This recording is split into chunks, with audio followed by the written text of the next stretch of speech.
Għal darba oħra l-Unjoni Ewropea tmeri allegazzjonijiet li jsiru minn esponenti tal-Partit Nazzjonalista. Il-Kummissjoni Ewropea tajt li m'hemmx periklu li jintilfu fondi Ewropej allokati għall-interconnector ta' bejn Malta u Sqallija li ser jiffaċilita l-użu tal-enerġija f'pajjiżna. Dan għal kontrarju ta' dak li sostna l-kandidat tal-elezzjonijiet tal-Parlament Ewropew fisem il-Partit Nazzjonalista Stefano Mallija fuq il-ġurnal The Malta Independent on Sunday.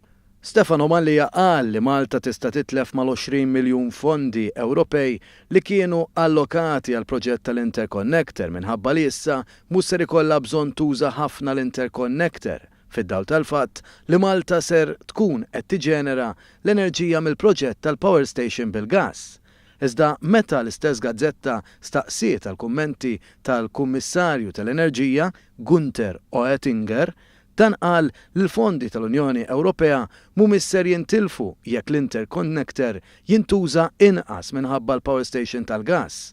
U dan għax għall-kuntrarju ta' dak li sostna Stefano Mallija, il-fondi tal-Unjoni Ewropea ser jiġu allokati skont l-implementazzjoni tal-proġett u mhux skont kemm ser jintuża.